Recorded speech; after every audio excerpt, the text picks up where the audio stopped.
Goeiemôre aan almal daar buite. Hierdie is amptelik my eerste video wat ek maak om algemene rekenaarwenke vir enige iemand daar buite in Afrikaans te bied. Nou vandag, eerstens wil ek so 'n bietjie net sê daarom wie ek is. Ek is Annika Strydom. Ek is 'n hoërskoolonderwyseres by Hoërskool Calvinia. Ek onderrig graad 10 tot 12 RTT of dan nou die groot naam rekenaar toepassingstegnologie. En ook rekeningkunde, graad 10 tot 12. Okay, nou een van die mees algemene foute wat ek in die wêreld sien, en ek sien dit op borde, as ek verby dorpe ry, dan is die groot bord teen die pad geprint en ja, die fout wat ek sien. So sê nou maar 'n woord soos hoërskool.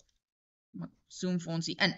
Sê nou maar 'n woord soos hoërskool. Nou weet ons almal, jy gebruik die kode Alt 137.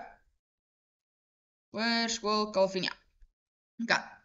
Nou, daai klein lettertjie met die kolletjies.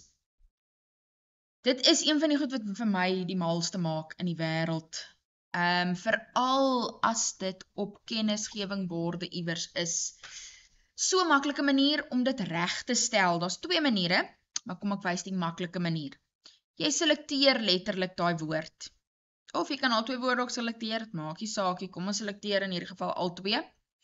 En in Word op jou Home tab, daar langs die groter en kleiner maak van jou font, is daar 'n opsie vir uppercase.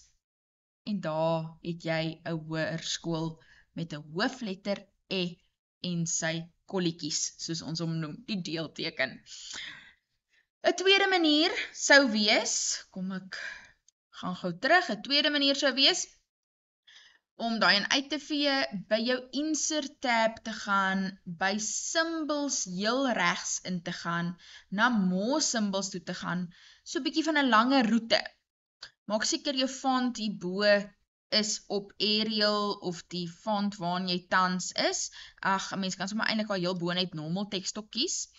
En dan hier in hierdie lysie, jy kan ook natuurlik hierdie hokkie groter maak om meer te sien op 'n slag, maar in hierdie lysie moet jy die gaan soek, Insert druk en dan is hy ook in. So 'n bietjie van 'n langer metode. Eerste metode is bietjie makliker. En daar het jy jou hoofletters. Dit werk natuurlik met enige van jou altkodes wat jy gebruik. Kom ek weet nou nie eers waar my altkodes te kry nie. Kom ek soek gou, ek gaan net gaan myself pause, ek gaan net gou soek op my rekenaar, dan gaan ek vir julle die altkodes sommer hier op my skerm insit ook.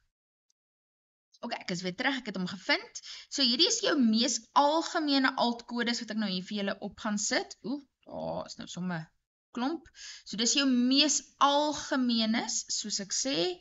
En hoe mense dit letterlik gebruik, as jy gebruik jou alt knoppie op jou sleutelbord en dan moet jou sleutelbord 'n number keypad hê, 'n syfer, ek weet nie of dit 'n keypad in Afrikaans is nie, maar hy moet 'n syfer gedeelte hier aan die kant, aan jou regterkant van die sleutelbord hê. Jy kan nie gebruik maak van jou boonste ry syfers bo jou QWERTY gedeelte of onder jou F1, F2, F3. Jy kan nie van daai nommers gebruik maak nie. Dit gaan nie werk nie. So mens hou dood eenvoudig, as ek gou weer daar bo net moet tik, mens hou dood eenvoudig alt in en druk die kode 131 byvoorbeeld. Dan maak hy 'n A met 'n kappie op. Alright julle, dit is 'n kort videoetjie, eerste enetjie. Ek sal nog 'n paar doen soos wat ek sien waar die mense hulp nodig het.